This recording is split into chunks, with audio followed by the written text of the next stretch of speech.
السلام علیکم تمام دوستوں کو خوش آمدید۔ دادو جان کی کہانیاں سننا تو سبھی کو پسند ہے نا؟ اگر آپ کو بھی دادو جان کی کہانیاں سننا پسند ہیں تو میرے چینل کو سبسکرائب کریں اور بیل کے بٹن کو آن کر دیں۔ شکریہ۔ بہت زمانے پہلے کسی ملک پر ایک بادشاہ حکومت کرتا تھا۔ بادشاہ بڑا نیک اور انصاف پسند تھا۔ اس کی رعایا اس سے بہت خوش تھی۔ بادشاہ کی ابھی کوئی اولاد نہ تھی۔ اس کی ملکہ بھی بہت نیک اور خوبصورت تھی اور اپنی رعایا کے دکھ سکھ کا ہمیشہ خیال رکھتی تھی۔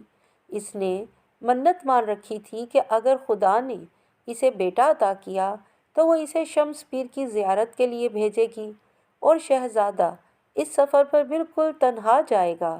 خدا نے اس کی دعا قبول کر لی اور بہت جلد اس کی گود چاند جیسے بیٹے سے منور ہونے ہی والی تھی کہ بادشاہ بیماری میں مبتلا ہو کر چل بسا۔ شاہی حکیموں نے اس کے علاج میں کوئی کسر نہیں اٹھا رکھی تھی، لیکن جب انسان کے دن پورے ہو جاتے ہیں تو کوئی دوا کام نہیں آتی۔ بادشاہ کی بے وقت موت سے حکومت کا بوجھ ملکہ کے نازک کاندھوں پر آن پڑا اور وہ بڑی دانش مندی اور انصاف سے حکومت کرنے لگی۔ وقت دھیرے دھیرے بہتا رہا اور شہزادہ خرم بچپن کی بہاروں سے کھیلتا ہوا لڑکپن کی طرف بڑھتا رہا۔ ملکہ مطمئن تھی کہ تقدیر اب اسے کوئی اور زخم نہیں لگائے گی کہ نمک حرام وزیر نے چند باغیوں کے ساتھ ملکہ پر حملہ کر دیا۔ ملکہ کو مقابلے کی مہلت نہ مل سکی اور وہ کم سن شہزادے کو لے کر محل سے نکل گئی۔ جاتے وقت وہ اپنے ساتھ چند ہیرے جواہرات اور زیورات بھی لیتی گئی کہ مصیبت کے دنوں میں کام آئیں گے۔ وہ خود بھی بادشاہ کی بیٹی تھی، مگر اس کے ماں باپ مدت ہوئے اللہ کو پیارے ہو چکے تھے اور ملک افراتفری کا شکار تھا۔ ایسے میں وہاں جانا خطرے سے خالی نہ تھا۔ ملکہ نے شہزادے کو ساتھ لیا اور نامعلوم منزل کی طرف چل دی۔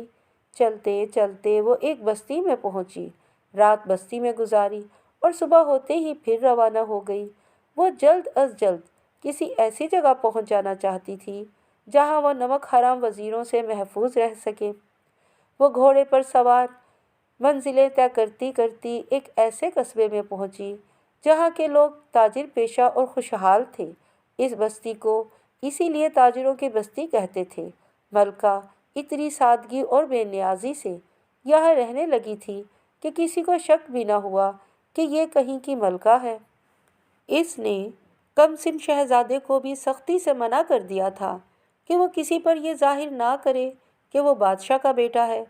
شہزادے نے اپنی ماں کی نصیحت پلے سے باندھ لی تھی اور کبھی بھول کے بھی یہ نہیں کہا تھا کہ وہ شہزادہ ہے، اور ان کے وزیروں نے غداری کر کے ان کے ملک پر قبضہ کر لیا۔ بہرحال وقت پر لگا کے اڑا اور کم سن خرم اب نوجوان شہزادہ بن گیا۔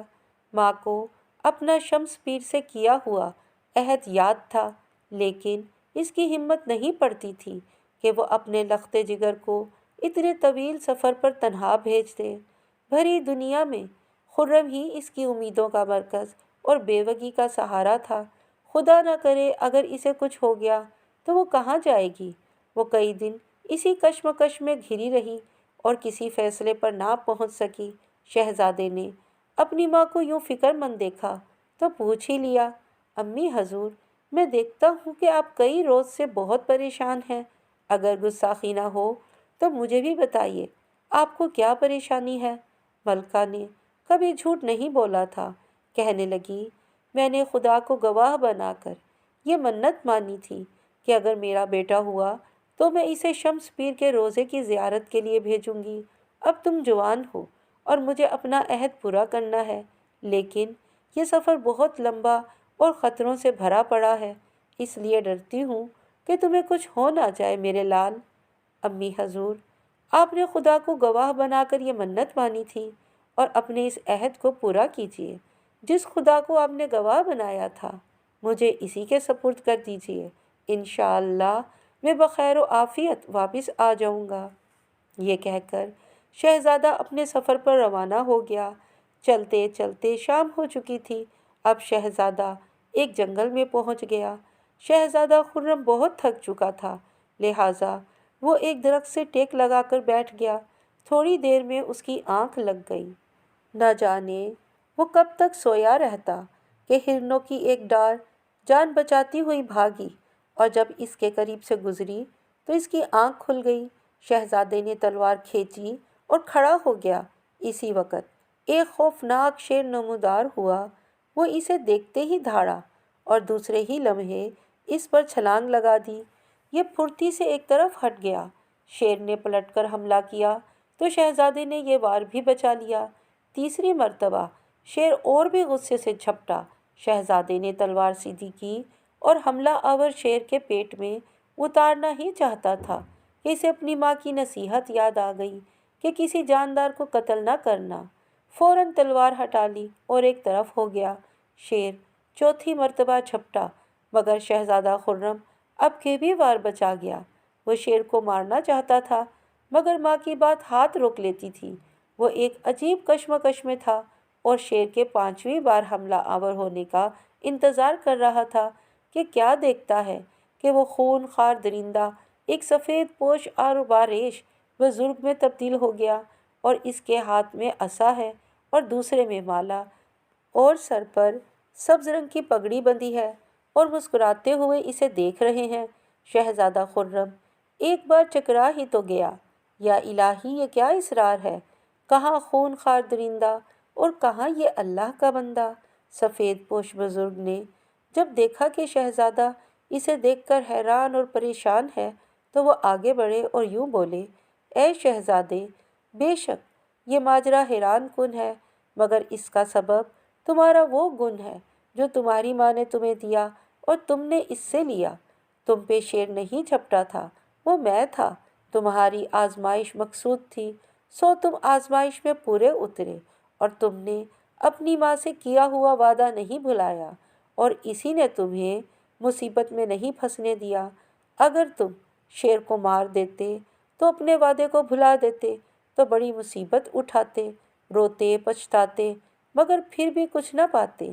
جو بچے ماں کا حکم مانتے ہیں سدا خوش رہتے ہیں۔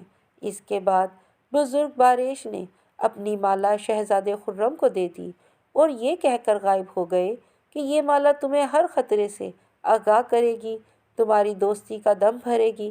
اسے نہ کھونا ورنہ پڑے گا رونا۔ اگلی شام کو شہزادہ خرم ایک اور بستی میں پہنچا۔ یہ بھی خاص پر رونق جگہ تھی۔ شہزادے نے ایک سرائے سے باہر گھوڑا باندھا اور اندر پہنچا۔ اسے شدت کی بھوک لگ رہی تھی۔ خدمتگار فوراً کھانا لے آیا۔ اس نے پیٹ بھر کر کھایا۔ کھانے سے فارغ ہوا تو اپنے کمرے میں آیا۔ یہاں بھی بستر صاف ستھرا، کمرہ ہوادار تھا۔ تھکا ہوا تو تھا ہی، بس لیٹتے ہی سو گیا۔ شہزادہ گہری نیند کے مزے لے رہا تھا۔ اسے کچھ خبر نہ تھی کہ آئندہ چند لمحوں میں اس کے ساتھ کیا بیتنے والی ہے۔ اچانک اس کی آنکھ کھل گئی۔ مالا کے دانے اسے بری طرح جلانے لگے تھے۔ اس نے ادھر ادھر دیکھا مگر کسی کو موجود نہ پایا۔ مالا کے دانے اسے اب بھی جلا رہے تھے۔ اس نے تلوار لی اور کمرے سے باہر نکلا۔ باہر نکلتے ہی وہ ٹھٹک کر رہ گیا۔ دو نقاب پوش تلواریں سونتے اس کی طرف بڑھ رہے تھے۔ وہ سمجھ گیا کہ قزاق ہیں، یہ قتل کرنے سے بھی گریز نہیں کرتے۔ اگر ذرا سی بھی کمزوری دکھائی تو مار ڈالیں گے اور سب کچھ چھین کر لے جائیں گے۔ شہزادے نے کہا، میں تمہیں خبردار کیے دیتا ہوں، تلوار کا کھیل میرے لیے نیا نہیں، میں نے اسے یوں ہی نہیں تھام رکھا۔ ہم ان گیدڑ بھبکیوں میں نہیں آتے۔ جو کچھ تمہارے پاس ہے ہمارے حوالے کر دو، اسی میں تمہاری جان کی خیر ہے، ایک قزاق نے کہا۔ قزاق نے ابھی دم بھی نہیں لیا تھا کہ شہزادے کی تلوار بجلی کی طرح کوندھی اور اس کے سینے کے پار ہو گئی۔ دوسرے نے بھاگنے ہی میں عافیت سمجھی، لیکن اب سرائے میں ٹھہرنا عقل مندی نہ تھی۔ شہزادے نے سوچا اور اپنا سامان سمیٹ کر سرائے سے باہر آ گیا۔ پہرے دار نے پوچھا تو کہہ دیا کہ سفر لمبا ہے، لہٰذا ابھی سے سفر پر روانہ ہو رہا ہوں۔ گھوڑے پر سوار ہوتے ہی ہوا ہو گیا۔ قتل بہرحال قتل تھا، قزاق کا ہو یا قاضی کا، باز پرس تو ضرور ہونا تھی۔ ایسی صورت میں پہلے ہی بھاگ لینا بہتر تھا۔ رات کا آخری پہر تھا۔ شہزادہ راستے پر گھوڑے کو سر پر دوڑائے جاتا تھا۔ ٹھنڈی ٹھنڈی ہوا چلنے لگی۔ برق رفتار گھوڑا اسے بہت دور لے آیا تو اچانک وہی بزرگ پھر نمودار ہوئے جنہوں نے اسے مالا دی تھی۔ شہزادہ انہیں دیکھ کر رک گیا۔ حیرانی کی کوئی بات نہیں میرے بچے، میں تم سے یہ کہنے آیا ہوں کہ تم نے اپنی ماں سے وعدہ کیا تھا کہ کسی جاندار کو قتل نہیں کرو گے، اور اب تم ایک آدمی کو قتل کر کے بھاگ آئے ہو کہ شاید تم افسردہ ہو اور شرمندگی محسوس کر رہے ہو، لیکن نہیں، اس پر افسردہ نہ ہونا۔ تم نے جو کچھ کیا تمہیں وہی کرنا چاہیے تھا۔ شیر کے قتل سے ہاتھ روکنا اور مالا کو حاصل کرنا پہلے وعدے کی تکمیل تھی۔ اس کے بعد تم پہلے وعدے سے آزاد تھے اور اب بھی آزاد ہو۔ آئندہ بھی جب تم یہ سمجھ لو کہ کوئی تمہاری جان لیے بغیر نہیں ٹلنے کا تو اس کا مقابلہ جرأت سے کرنا، اور ہاں، یہ مالا تمہیں ہر قسم کے جادو سے بھی محفوظ رکھے گی۔ اور یہ کہتے ہی وہ بزرگ فضا میں یوں غائب ہو گئے جیسے اجالے میں اندھیرا۔ چلتے چلتے وہ ایک شہر میں داخل ہوا۔ اس وقت دوپہر ڈھل رہی تھی مگر دھوپ اب بھی تیز تھی۔ وہ ایک سرائے میں چلا گیا۔ بیٹھتے ہی خدمت گار کو بلایا۔ اس نے لذیذ کھانے اور میٹھے مشروب حاضر کیے۔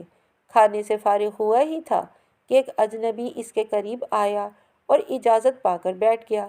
اس نے کھایا پیا اور جب فارغ ہوا تو شہزادہ خرم سے یوں مخاطب ہوا: ہر چند کہ ہم اجنبی ہیں اور اس ناطے سے میں آپ سے کسی سوال کا حقدار نہیں ہوں، لیکن پھر بھی آپ سے کچھ پوچھنے کا خواہش مند ہوں۔ شہزادہ خرم نے بتایا: بندہ ناچیز کو خرم کہتے ہیں، تاجروں کی مشہور بستی میں قیام ہے۔ اس وقت بابا شمس پیر کے روضہ مبارک کی زیارت کو جاتا ہوں۔ آپ کہیے کہاں سے آئے ہیں اور کہاں کا عزم ہے؟ اجنبی نے جواب دیا: اس غریب کو سعید کہتے ہیں، بغداد سے آیا ہوں اور خوش قسمتی سے آپ کا ہم سفر ہوں۔ میں بھی بابا شمس پیر کے مزار پر زیارت کو جا رہا ہوں۔ پیشے کا طبیب ہوں، نجوم اور کیمیا میں بھی علم رکھتا ہوں۔ شہزادہ خرم نے سیب کو نکالا اور 2 ٹکڑے کر کے سعید کے آگے رکھ دیا۔ شوق فرمائیے۔ شکریہ، سعید نے انکساری سے کہا اور چھوٹا ٹکڑا اٹھا کے منہ میں رکھ لیا۔ آپ نے تکلف سے کام لیا ہے۔ خرم نے کہا: آپ کو بڑا ٹکڑا لینا چاہیے تھا، یہ تو آپ نے مجھے شرمندہ ہی کر دیا۔ میرے عزیز، تم عمر میں مجھ سے چھوٹے ہو، اخلاق کا تقاضا ہے کہ میں آپ کے ساتھ شفقت اور عنایت سے پیش آؤں۔ سعید نے بڑے پیارے لہجے میں جواب دیا۔ خرم کو یہ سمجھنے میں دیر نہ لگی کہ سعید قابل اعتماد اور پرخلوص اور بے غرض دوست ہے۔ اسی لمحے خرم کو ایک سوال سوجا۔ اس نے کہا: محترم دوست، اگر آپ نجوم سے واقف ہیں تو براہ کرم میرے ستاروں کی چال دیکھ کر بتائیے کہ مستقبل میں کیا درپیش ہے۔ پھر چند لمحات کی خاموشی کے بعد سعید کہنے لگا: مستقبل کا حال صرف اللہ تعالیٰ ہی جانتا ہے، وہی ہر شے پر قادر ہے۔ میں بھی جو کہوں گا اس کے دیے ہوئے علم کی روشنی میں کہوں گا۔ یہ اندازہ اور یہ حساب غلط بھی ہو سکتا ہے، اس لیے کہ کامل ذات صرف اللہ تعالیٰ کی ہے۔ بہرحال سنیے کہ ایک درخت آپ سے چھن چکا ہے اور ایک تخت آپ کا منتظر ہے۔ واپسی پر پہلا تخت آپ کے قدموں تلے ہوگا۔ ایک عورت کو آپ نے پیچھے چھوڑا ہے اور ایک عورت آپ کی راہ دیکھ رہی ہے۔ پچھلی عورت آپ کی والدہ محترمہ ہے اور آپ کی راہ دیکھنے والی خاتون آپ کی رفیقہ حیات بنے گی۔ ایک مصیبت سے چھوٹے ہیں، ایک چھوٹی سی مصیبت ابھی باقی ہے۔ اس کے بعد دونوں دوستوں نے پھر اپنے سفر کا آغاز کیا اور چلتے چلتے ایک نئے ملک میں پہنچے۔ دیکھا کہ وہاں ہر آدمی سہما ہوا ہے، سب پر خوف طاری ہے۔ خرم اور سعید حیران تھے کہ کیا ماجرا ہے۔ آخر سعید نے ایک بڑے میاں سے پوچھ ہی لیا: معاف فرمائیے گا، آپ سب لوگ خوفزدہ کیوں ہیں؟ بوڑھے نے سہمے ہوئے لہجے میں جواب دیا: معلوم ہوتا ہے کہ نو وارد ہو، ورنہ اس خوف کا سبب نہ پوچھتے۔ میاں صاحب زادے، ہر چاند کی 15ویں کو یہاں ایک بلا نازل ہوتی ہے اور ایک جوان لڑکی کو اٹھا لے جاتی ہے۔ آج بادشاہ سلامت کی اکلوتی بیٹی شہزادی ثریا کی باری ہے۔ سورج غروب ہوتے ہی وہ بلا نازل ہوگی۔ دونوں دوستوں نے ایک دوسرے کی طرف حیرت سے دیکھا